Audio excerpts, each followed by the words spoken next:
dia harus mendengarkan dulu. Listen to understand. Listen to understand. Baru Say sorry. nggak ngerti. Nggak ngerti kita. Ya udah, kita syukuri aja. Kita syukuri aja dia ada di sini, duduk di sini bersama kita. Walaupun katanya pernah jatuh, tapi gua nggak tahu itu Kapan ya? nggak ngerti gua. Tapi ya kita syukuri aja. Syukur lu jatuh.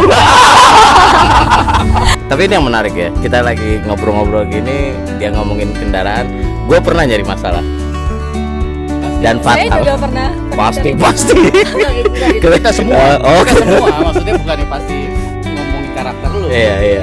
Nggak dipojokin kok. Iya. Enggak, ini masalah kendaraan ya, masalah kendaraan.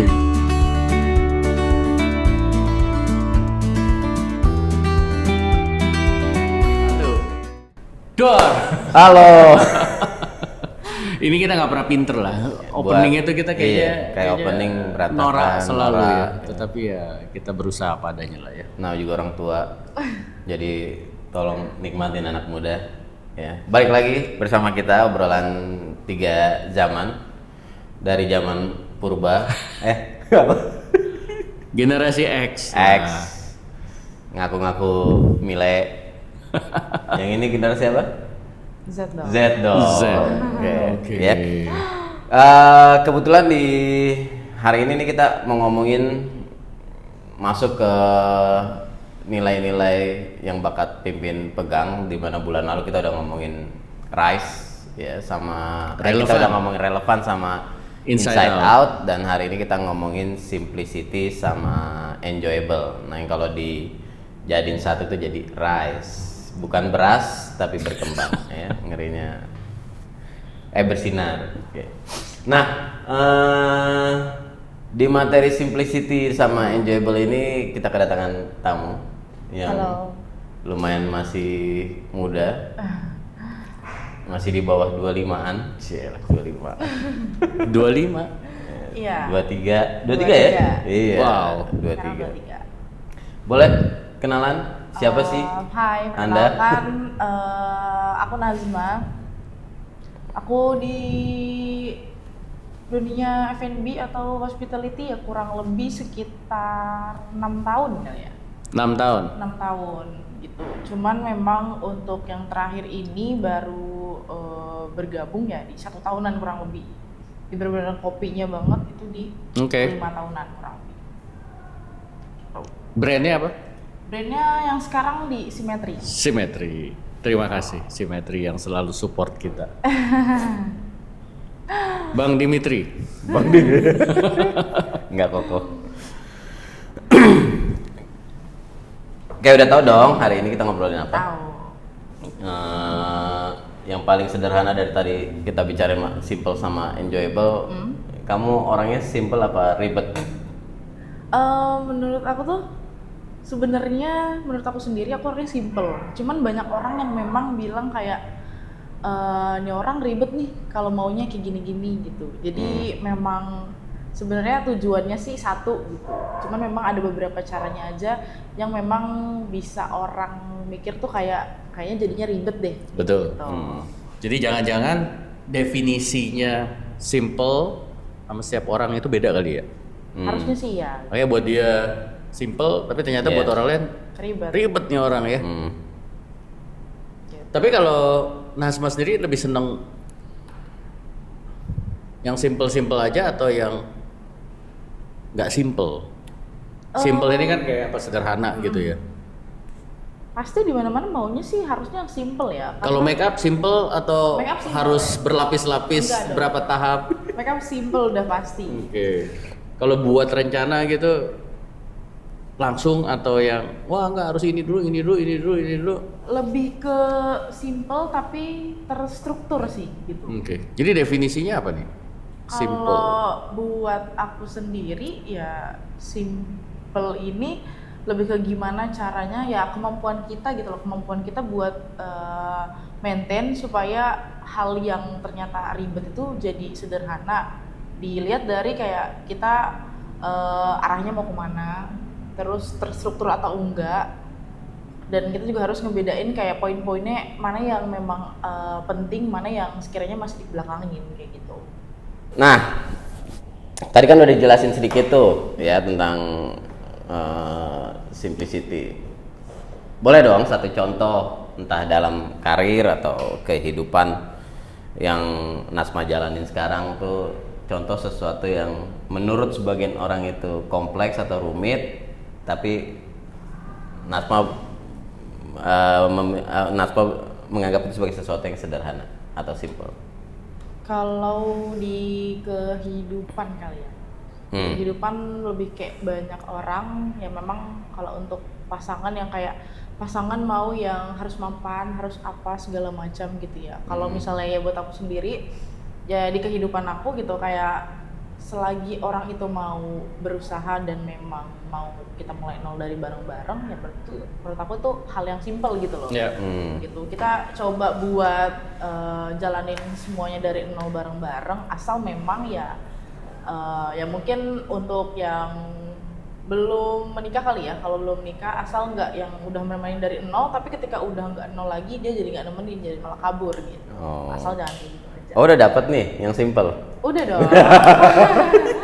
Udah dong. Nanti diskusi Gitu. di rumah nih, maksudnya gimana gitu loh. Udah dong. Kalau menurut Pak Jeff, simplicity itu apa? Simplicity. Kena juga gue. Ya, simplicity kesederhanaan adalah simplicity. Ya. Dibalik. Jadi ya menurut saya sendiri ada simplicity itu kemampuan mengurai sesuatu agar mudah dimengerti, ya mudah dipahami. Contoh kayak pertanyaan sederhana deh, kalau kayak misalnya di dunia karir ya. Tantangannya sebenarnya satu tantangannya cuma sederhana banget, naikin revenue dong. Tapi kan kalau misalnya kita hanya memberikan statement itu kan jadi sesuatu yang kompleks. Naikin revenue bagaimana caranya ya? Nggak ngerti, saya nggak ngerti marketing, saya nggak ngerti sales, saya nggak ngerti bagaimana jualan di luar. Nah, pendekatan simplicity ini adalah memberi jalan atau arahan dengan yaitu tadi tahapan-tahapan apa sih yang harus lo kerjain untuk bisa increase revenue. Kadang juga naikin revenue nggak langsung sebulan lo naik 10 juta, 20 juta. Naikin revenue dimulai dari ratusan ribu, naik jadi jutaan, naik jadi puluhan juta. Nah. Tapi kalau misalkan jadi gini, kita klarifikasi sedikit lah ya. Jadi ada, kalau simple itu ada yang berbicara soal gaya. Gaya berpakaian, gaya hidupnya, lifestyle-nya gitu kan. Itu ada yang berbicara soal gaya, ada juga tadi yang seperti Pak Jeff bilang itu cara berpikirnya gitu kan. Kalau kayak tadi simplicity-nya yang dijawab itu tadi lebih ke cara berpikir ya, dia bilang kan menguraikan nih gitu loh. Ya. Nah, kalau yang di bakat pimpin ya itu kan jadi salah satu value yang kita pegang. Jadi simplicity di bakat pimpin itu kita coba pada saat sharing sesuatu, kita coba menggunakan bahasa-bahasa yang sederhana, yang mudah dimengerti gitu loh. Instead of pakai bahasa yang terlalu tinggi gitu, nggak ada yang salah, tapi itu gaya yang kita coba angkat gitu loh. Supaya pada saat kita ngobrol, yang diajak ngobrol lebih mudah nangkepnya gitu loh ya. Kalau dalam membuat materi ya kita juga coba sesederhana desainnya simple aja, atau kalau bahasa desain mungkin minimalis kayak begitu. Tidak salah juga kalau mau pakai yang gimana gitu kan, setiap orang itu bebas ya. Tapi kalau yang di dalam bakat pimpin yang rise S-nya itu arahnya lebih ke sana ya. Jadi di dalam cara menerjemahkan, mengekspresikan kreativitasnya itu juga masuk ke situ, atau juga cara berbicara begitu. Ya. Yang kedua, ini udah mau masuk enjoyable. Yang mau masuk ke enjoyable, tapi masih ada yang nyangkut satu dikit. Tadi kan sempat ngomong tuh kayak kata anak-anaknya apa sih nih Kak Nasma ribet gitu. Nah, sekarang kita tanya Nasma sendiri, pernah nggak menemukan pemimpin yang ribet? Terus aja ngelirik. Gimana responnya gitu kalau ketemu yang ribet-ribet gitu? Sebenarnya balik lagi sih ke mindset sama POV orang masing-masing gitu ya. Kalau misalnya dia ngerasanya itu ribet dan menurut lawannya itu simple, dan memang sebenarnya kalau untuk memimpin atau ya kita manage sendiri pernah udah pasti gitu ya nemuin pemimpin, dan kita pun pasti pernah dikatain kayak ini orang ribet gitu. Cuman poin pentingnya sih sebenarnya mungkin orang itu bilang ribet karena mungkin seringkali masalahnya tuh bukan karena orangnya tuh nggak mampu gitu loh, tapi karena memang arah yang disampaikannya tuh mungkin nggak jelas gitu. Jadi kurang dipahamin sama orang yang mendengar gitu. Ya, betul. Tetapi satu hal yang kita juga harus ngerti, yang menerima arahan instruksi itu ngomongnya gimana ya? Si penerima perintah atau arahan dari atasannya itu, kedewasaan orang tersebut itu akan sangat mempengaruhi responnya dia pada saat dikasih arahan. Kalau kedewasannya masih kanak-kanakan, pasti dia akan ngomongnya ribet nih, pemimpin gua nih, karena dia nggak ngerti, karena dia belum bisa menempatkan dirinya di posisi si pemimpin, sehingga akhirnya step langkah-langkah yang diarahkan si pemimpinnya dia nggak nangkep, terus akhirnya cuman ngambek. Sehingga akhirnya aduh ribet banget sih ini orang, padahal begini aja kan sebenarnya bisa gitu loh. Sedangkan sudut pandang si pemimpin biasanya dia akan melihat dari angle yang berbeda, yang sudut pandang yang berbeda. Biasanya juga kadang-kadang begitu. Karena gue juga ngalamin gitu. Ya pada saat misalkan handling komplain, kita kan coba menguraikan dulu nih supaya untuk mendapatkan akar masalahnya. Tetapi bagi yang tidak melihat sejauh itu, dia akan bilang udahlah Pak, langsung begini aja, begini, udahlah kasih gini aja gitu loh. Ya, padahal kan kita perlu investigasi. Nah, sedangkan pada saat kita investigasi nih, kadang-kadang mereka melihatnya ini pasti lagi nyari siapa yang salah. Padahal sebenarnya kita lagi coba cari akarnya kenapa itu bisa terjadi. Dan memang stepnya kan panjang nih, harus ke sini dulu supaya tidak salah salah keputusan. Gitu. Tidak berasumsi, karena kan berasumsi itu kan berbahaya ya. Sedangkan pada saat menyelesaikan masalah kita harus benar-benar clear dengan akar masalahnya apa. Begitu. Menarik. Aduh ribet banget tuh bosnya dia pas itu. Kita masuk sekarang ke pembahasan kedua tentang enjoyable ya. Sederhana sih. Enjoy nggak sih kerja sekarang? Enjoy nggak kerja sekarang? Apalagi tadi ya baru menemukan sosok suami yang simple ya. Ya bahagia dong. Bahagia. Di lain sisi tantangan baru di usia yang segitu, sudah berkeluarga dan sudah punya tantangan baru di karir juga. Ketemu nggak tuh dari tantangan yang baru didapat nih, challenge yang baru didapat ini, enjoyable-nya tuh masih ada nggak? Boleh karir aja, boleh kehidupan, boleh dua-duanya. Enjoy-nya pastilah. Baru nikah pasti enjoy lah. Kapan nikahnya? Januari kemarin. Last month. Baru 3 bulan, 4 bulan. 3 ya? Iya 3. Ya enjoy lah jawabannya pasti. Enjoy banget. Cuman memang akan ada ya pasti fase yang memang capek banget gitu. Kayak fase bener-bener kita tuh mempertanyakan diri sendiri, kita sebenarnya bisa nggak sih gitu. Itu yang bikin kita kayak ada di sisi nggak ngerasa nggak enjoynya tuh karena kita mempertanyakan kita bisa atau enggak gitu loh. Tapi ternyata ya kalau kita bisa ngertiin maknanya seperti apa yang kita jalanin, harusnya sih kita akan selalu enjoy gitu. Tapi ya buat Anda berdua, sebenarnya bekerja bisa dibawa enjoy gak sih? Oh bisa dong. Bisa. Gimana? Sebenarnya gini, enjoy itu kan ya kalau kita ngomong menikmati itu kan apa ya, perasaan ya? Perasaan. Nah, masalahnya banyak yang nggak ngerti nih. Perasaan itu kan hasil dari apa yang kita pikirin. Itu pasti nyambung ke situ.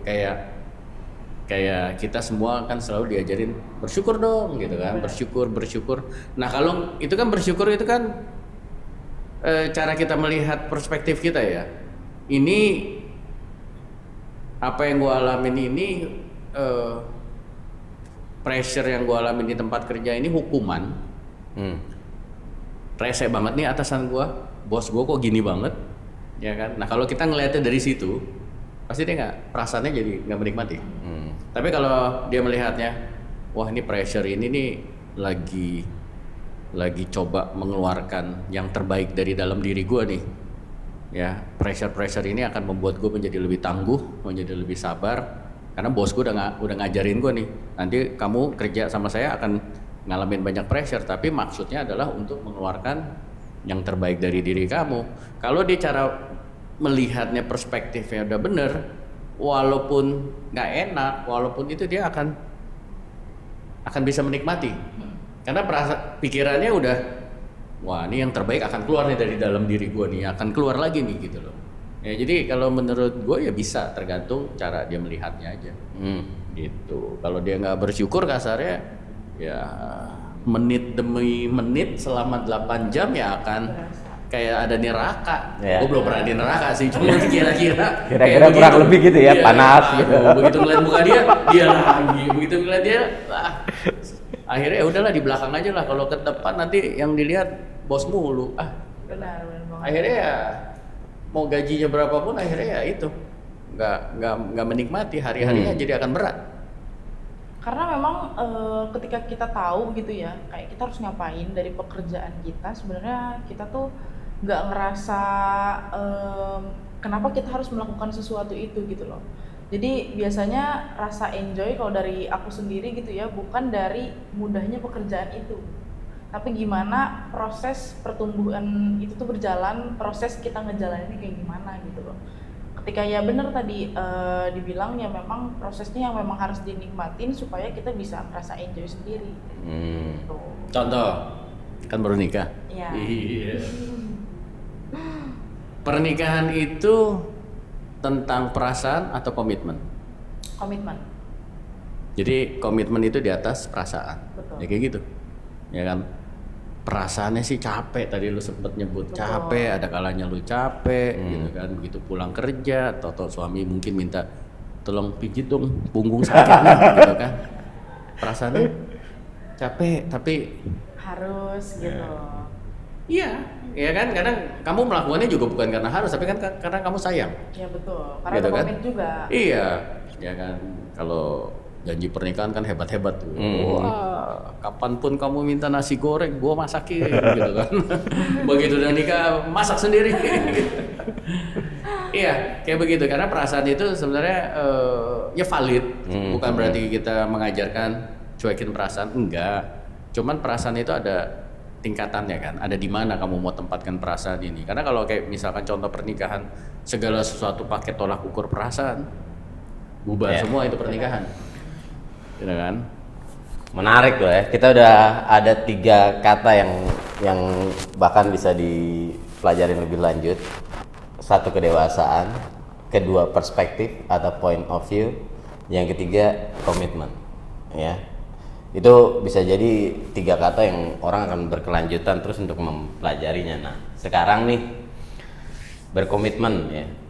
Pernah nggak sih ada di momen-momen tuh mentolerir atau misalnya menghilangkan enjoyable atau kenikmatan demi uang? Sebenarnya ya mungkin kalau untuk secara bahasa kasarnya ya namanya udah kepepet gitu loh. Jadi kayak semua orang bisa melakukan segala sesuatu ya mungkin demi kebutuhannya dia dan memang apa yang dia mau capai gitu ya. Contohnya tadi memang kalau untuk interview ya tujuan memang simpelnya sih ya gue butuh duit gitu. Dan untuk di pekerjaan mungkin ya simpelnya segala apapun cara pasti dilakuin ya untuk sales gitu loh kalau untuk di pekerjaan sendiri. Dan memang itu related banget ketika di posisi kita di pressure untuk memang bisa naikin revenue sales dan memang belum tercapai ya di situ kan kita mikir gimana nih caranya kita tuh harus nyari cara supaya memang sales kita naik. Itu kan benar-benar demi uang gitu loh. Ya mungkin bisa jadi kita harus berjualan di depan toko gitu. Ya mungkin banyak cara yang memang harus dilakuin gitu loh. Oke, nah ini pengalaman Pengalaman juga. pribadi juga. Pak Dhani ada pengalaman, Pak Dhani. Dari tadi nih ngomongnya naikin sales, emang lagi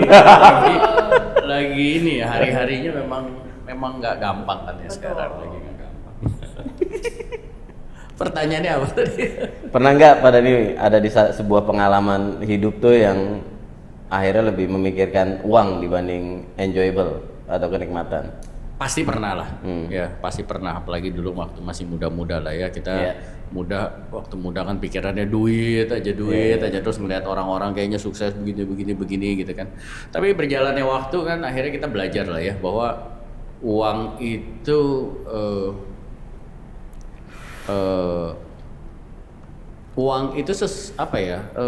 sesuatu yang bermanfaat, berguna, tetapi jangan sampai kita jadi kacungnya uang lah. Yang harus jadi tuan tuh kita, bukan uang. Nah masalahnya ada banyak dari kita yang mengtuankan uang sehingga uang itu dikejar-kejar. Harusnya kan istilahnya uang yang ngejar kita, gitu loh. Nah salah satu prinsip yang gue selalu pegang, kalau tidak mengerti, kita nggak bisa menikmati, gitu loh. Dalam segala hal ya, kalau kita nggak ngerti bagaimana main basket, terus kita disuruh main, kita nggak akan bisa menikmati permainan tersebut karena kita nggak ngerti nih. Salah dikit bola kita bawa melangkah terus langsung, gitu kan? Terus kita, apa sih ini jadinya jadi bingung gitu loh, ya. Nah itu prinsip yang diajarkan ke gue dan menurut gue itu valid banget dan gue pegang sampai sekarang. Jadi kalau gue mau menikmati pernikahan ya gue harus belajar mempelajari soal pernikahan. Kalau gue mau menikmati kepemimpinan gue, ya gue akan belajar soal leadership. Mau menikmati hidup, ya belajarlah soal kehidupan, gitu loh. Jadi segala sesuatu memang kalau kita mau menikmati ya kita harus pelajari ya. Jangan sampai kayak kita banyak pemimpin yang udah jadi pemimpin tapi dia nggak menikmati hari-harinya, gitu loh. Banyak orang hidup tapi dia nggak menikmati hari-harinya. Kadang-kadang malah salah yang dia nikmatin adalah cutinya. Dalam setahun kan rata-rata cuti berapa sih? 12 hari ya kan, anggaplah 2 minggu lah gitu. Jadi kadang-kadang orang lebih ngejar 2 minggu itu daripada 51 minggu. Ya kan, setahun 53 ya? 52 minggu ya? 52 minggu gitu kan. Jadi 2 minggu itu dikejar-kejar, tapi 50 minggunya dia tidak menikmati. Padahal menurut saya yang paling penting adalah justru 50 minggunya. Gitu. Kalau mau menikmati hidup, ya udahlah yang 2 minggu. Ya kan pasti kita akan milihnya begitu. Tapi ya sekali lagi kalau balik lagi ke soal uang, setelah kita ngerti ya uang itu akan apa ya? Akan bermanfaat, akan berguna juga pada saat kita ngerti bagaimana menggunakannya gitu loh. Jadi jangan sampai mematok kebahagiaan kita dari jumlah saldo. Gitu loh. Makanya cara pandang kita bekerja dulu kan bener waktu muda karena nggak ngerti kita jadinya ngejar. Tapi sekarang setelah ngelewatin banyak musim, saya melihat orang kerja itu sebenarnya adalah momen di mana dia sedang mengasah, mengeluarkan potensinya. Nah semakin diasah, kita jadi semakin tajam. Pada saat kita semakin tajam, duitnya juga naik, nilai kita juga naik akhirnya kan. Sehingga akhirnya itulah istilah yang duit ngejar kita ya dari situ, gitu loh. Ya jadi kita di situ gaji lebih tinggi, kita pindah lagi. Enggak lah, kalau emang kita, ya contoh lah kayak olahragawan lah kan. Contoh yang paling gampang Ronaldo, Messi. Mereka begitu bilang, bulan depan gue keluar dari klub ini, 100 klub kali ngantri. Di sini aja sama gue, di sini gue bayar segini. Kira-kira kan contoh paling gampangnya gitu. Ya, pada saat potensinya keluar dan semakin tajam, duit akan ngejar. Makanya sekarang itu jadi mindset yang harus kita lakukan. Tapi ketika tadi kan ketika kita terus diasah terus ya semakin tajam, tapi ada kalanya nggak sih kita itu tumpul gitu loh? Mungkin gini maksudnya, pasti akan tumpul. Tapi pada saat tumpul kita ngapain? Kayak contoh ada cerita yang sering banget tuh dipakai di kelas-kelas leadership. Ada 2 orang nih, misalkan 2 orang disuruh nebang pohon. Dikasih waktu yang sama 8 jam setiap hari, 1 jam istirahat. 8 tambah 1 loh ya. Nah, yang satu selama 8 jam ya dia pakai ngapaknya terus. Sedangkan yang satu dia akan gunakan yang 1 jamnya itu untuk ngasah. Gitu loh. Dia udah ngasah 1 jam dia balik lagi. Sedangkan yang ini terus aja nonstop. Dalam 1 bulan yang lebih banyak hasilnya adalah yang mengambil waktu untuk mengasah daripada yang kerjanya keras banget. Karena gini, kalau misalkan kapaknya tumpul, ya sama lah kalau kita motong daging, kalau pisaunya tumpul kan kita perlu berapa kali nih motongnya gitu kan, sampai akhirnya bener-bener terpotong. Waktunya lebih banyak, tenaga yang dipakai juga lebih banyak. Kalau yang tajam kan tinggal begini aja udah kepotong. Sekali sabet selesai. Waktunya lebih singkat, tenaga yang digunakan juga nggak perlu neken banget. Gitu loh. Ya jadi memang pasti ada momen tumpul. Ada, atau artinya gini, ada momen dimana yang kita pelajari kita udah mentok nih. Ya kita harus belajar lagi. Makanya nggak ada istilah stop belajar, itu nggak boleh. Pasti ada sesuatu yang karena zaman juga berubah. Betul. Ya kan. Nah kalau kita udah bilang oh enggak lah, gue ngerti lah ini. Sekarang ini gue udah ngerti lah ini. Ya ngerti semua. Tahu-tahu ada AI sekarang. Kan belajar lagi apa itu AI, cara menggunakannya gimana. AI tadinya buat nanya, sekarang bisa buat gambar, bisa buat apa lagi. Sekarang kamu nggak ngerti nih, foto aja nanti tanya, bisa juga. Ya kan? Tapi kalau kita nggak mau belajar ke situ, kita jadi yang tadinya tajam terus tumpul, ya udah ketinggalan, disingkirkan. Yang tumpul mau nggak usah dipakai. Ya ada nih generasi muda yang lagi belajar terus, dan ilmu kita bukannya udah nggak kepake ya, tapi mungkin kepakainya dikit gitu loh, karena zaman udah pendekatannya udah berbeda gitu. Nah, untuk pertanyaan itu ada kelas lebih lanjut sama Pak Dani ya. Itu namanya kelasnya siapa kita? Mengenal diri Anda. Jadi memang ada momentum itu seseorang ketika dia udah terasah, dia teruji, akan ada momen dia kepentok terus mikirin kira-kira apa lagi yang harus saya asah di diri saya. Nah, ini lebih ke pengenalan diri. Nah, sekarang fase orang ini kan udah beda-beda ya, tantangannya juga beda-beda, sehingga akan membentuk kedewasaan seseorang ketika dia setelah melewati fase-fase dan tantangan tersebut. Nah, semakin dewasa nih hidup kita tuh semakin kompleks atau semakin sederhana? Yang pasti akan semakin kompleks.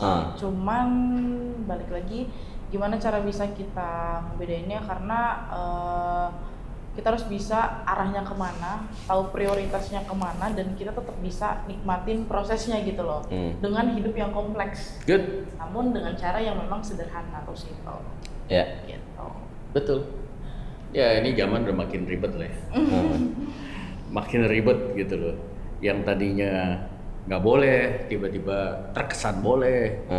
Gitu kan, semuanya semakin kacau lah ya.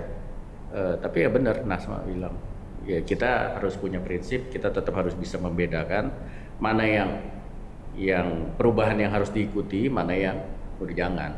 Karena apapun alasannya nggak bisa gitu loh. Ngelawan arus boleh nggak?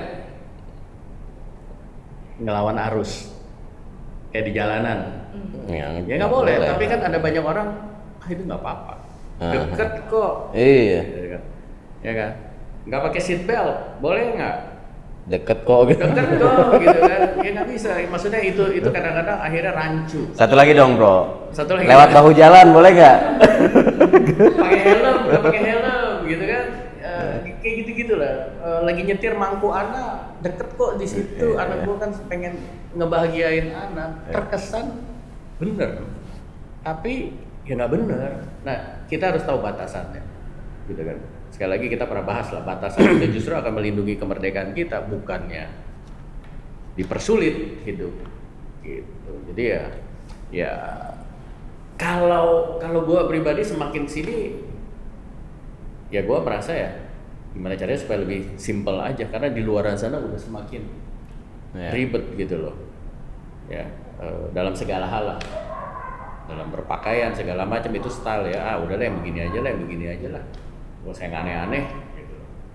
Kira-kira gitu sih, semakin berumur. Nah, 2 yang terakhir nih, karirnya naik nih, ya, tapi penuh tekanan, atau milih bertumbuh tapi perlahan-lahan? Lebih ke pelan-pelan, tapi tetap sustain. Pelan-pelan tapi tetap sustain. Gitu. Okay. Gimana pertanyaannya? Pertanyaannya, pilih naik karir naik nih, tapi penuh tekanan, ya, atau berkembang tapi perlahan-lahan. Ada cumanya, tadi gua nggak nyebut cuma sama dia. Cuma enjoy. Ya intinya sih yang penting naik. Ya maksudnya ya namanya naik pasti. Nggak usah cepat, nggak usah pelan. Ya jangan di cepet apa pelan itu kan sebenarnya gimana ya? Tergantung ya mau ngelihatnya gimana. Karena kan yang paling penting kan kualitas dirinya gitu loh. Yeah. Ya, jadi jangan ngapain sih cepet-cepet gitu kan, segala sesuatu yang cepet-cepet kita juga tahu lah ya. Seringkali itu nggak tahan lama gitu loh ya. Jadi ya mungkin ya yang penting naik, berkembang, walaupun butuh waktu lebih ya pilih itu deh. Kedua, Karena emang kayaknya kalau buat karir sendiri tuh nggak perlu di sprint banget gitu loh, tapi memang kita harus maraton buat ngejarnya gitu. Jangan sampai kita udah sampai duluan, ya jadinya kita udah jadi malas aja gitu. Karir itu bagian dari rezeki lah ya kalau gue bilang. Ya kan? Sama lah, gue juga menerapkan pada saat sekarang cari parkir. Cari parkir tuh gue samain dengan Nyari rezeki. Karena susah jadi. Jangan ngotot, jangan ngotot gitu loh. Masalah kapan dapetnya itu udah dia ngatur. Itu jadi itu lebih menenangkan gue kalau lagi ke mall ke jam yang salah gitu kan. Wah, di parkiran pasti susah. Tapi itu sejak gue rubah cara berpikir, ini kayak rezeki. Udah kapan dikasih Tuhan, ya itu lo dapet. Nggak dapet ya pulang lagi. Oh, daripada ngeliat gitu, ada tuh, terus kejar sana, ada orang terus jadi ribut. Iya. Ya kan, jadi ya udah ikutin aja. Jadi sekarang kalau cari parkir itu lebih tenang, santai. Dan udah gue coba berulang kali, malah dapet yang bagus gitu loh. Bagus tuh maksudnya nggak jauh dari pintu segala macam. Begitu. Oke. Games nih. Sebelum kesimpulan. Games. Terangkan secara sederhana. Secara simpel. Siapa kita? Siapa kita? Kita siapa? Siapa kita? Kita siapa? Iya. Coba. Kalau buat aku sendiri, ya mungkin aku orang yang Saya gimana nih? Berapa panjang? 5 kata. Oh, 5 kata. Max 5 kata. Nggak boleh banyak-banyak. Nggak boleh banyak-banyak, nggak boleh panjang-panjang. Dipilih berarti. Iya. kalau Ayo. Saya nanya pasti udah siap. Ah iya dong. Masa enggak dong? 5 kata. 5.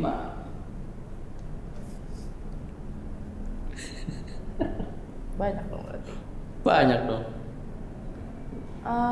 Kita tanya aja dulu yang nanya. Oke, coba. Dia udah siap.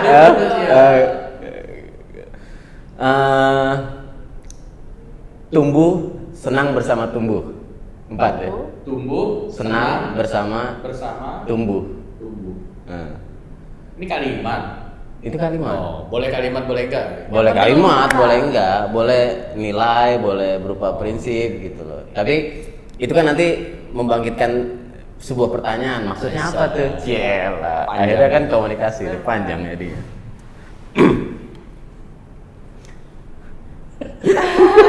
Kalau aku lebih ke proses tumbuh dan memahami hidup. Proses tumbuh dan memahami hidup. Selamat dulu ya. 5. Bapak. Simple, Hah? impact, berdampak. Karena udah tua ya, nggak pengen tetap terus berdampak. Inside out, karena segala sesuatu dari dalam konsepnya. Enjoy, menikmati ya harus menikmati hidup. Sama yang terakhir, faith. Bakat pimpin banget sih. Faith, ya karena iman harus lah ya, harus gitu kan. Ya segala sesuatu harus ada dasarnya. 5 kan? Pas. 5. Oke, yuk kita udah di ujung obrolan 3 jaman session ini, bulan ini. Kita ambil kesimpulan yuk. Silakan. Kita tarik kesimpulan dari obrolan kita awal sampai mau akhir ini, kesimpulan apa aja yang didapat? Silakan. Kalau kesimpulannya sendiri ya, dari simplicity dan enjoyable ini, sebenarnya semakin dewasa, sebenarnya hidup itu gak semakin kompleks gitu ya. Tapi gimana kita bisa menyederhanakan hal-hal yang memang sebelumnya terasa besar gitu loh. Karena memang kebahagiaan juga datang dari hal yang sederhana. Gimana caranya kita merasa kita bisa berkembang, kita dihargai, kita bisa bekerja dengan orang yang tepat. Dan buat aku pribadi, hidup yang simple dan enjoy itu bukan tantangan yang besar gitu. Ya Pak. Dilempar. yang ini saya belum dapat jawabannya nih Pak. Kalau gua ya seperti yang kita tahu lah ya, zaman terus berubah, dan pada akhirnya jadi apa ya, it's too noisy gitu loh, ya kan? Ada banyak suara, ada banyak pendapat gitu loh. Sedangkan kita sebagai manusia itu harus punya prinsip. Nah, simplicity itu menjadi salah satu prinsip yang menurut gua harus dipegang ya, untuk menghindari kita terseret ke perubahan-perubahan yang nggak jelas. Segala sesuatu harus kita lakukan dengan cara-cara yang sederhana aja, karena itu akan memudahkan dalam melihat setiap ada tantangan, setiap ada masalah gitu. Cara berpikirnya kita harus uraikan kayak tadi lu bilang di awal gitu ya, simplicity ya. Ribet, rumit itu bukan berarti harus bukan cara yang terbenar lah. Jadi justru kesederhanaan itulah yang akan memudahkan semua orang untuk bisa melihat lebih jelas apa sih yang benar, apa sih yang salah. Ya, dan segala sesuatu ya harus dinikmatin, karena gue percaya ya siapa sih nggak pengen menikmati hidup. Cuman kan cara menikmatinya juga harus dengan cara-cara yang benar. Gitu. Wah, gue harus nikmatin, harus pergi ke A, ke B, ke C, harus liburan tuh harus Bali, Taman Raya Bogor bukan liburan. Itu kan cara berpikir yang keliru gitu loh. Yang intinya kan liburan sebenarnya. Gitu. Jadi nikmati hidup dengan cara-cara yang sederhana aja. Gitu. Oke, kita tutup. Dia mau lari deh. Dia mau lari. Iya, kayaknya lari dari masalah adalah hal yang sangat simple. Gak. Ya, Benar sih. Secara gak langsung ya. Secara Kita langsung. bertanggung jawab. Jadi kesimpulan yang saya dapat ya, di balik segala macam tantangan, di balik segala macam kekeosan, kekompleksitian ya, buat yang sekarang sedang lagi ada di fase itu, lagi ribet, lagi nggak tahu mau ngapain, kayaknya di depan tuh kayaknya gelap banget ya. Satu hal paling dasar, coba nikmatin prosesnya, karena akhirnya di usia senja ini saya juga mulai belajar, kita mulai belajar kalau Kalau itu semua ada rewardnya dari pengalaman kompleks yang udah kita kerjain, sehingga suatu saat pasti akan nikmatin kesederhanaan itu. Jadi ya itu tadi, ketika kita benar-benar menikmati proses dari tantangan, dari keribetan, dari kompleks masalah yang kita alami. Itu sih yang gue dapet.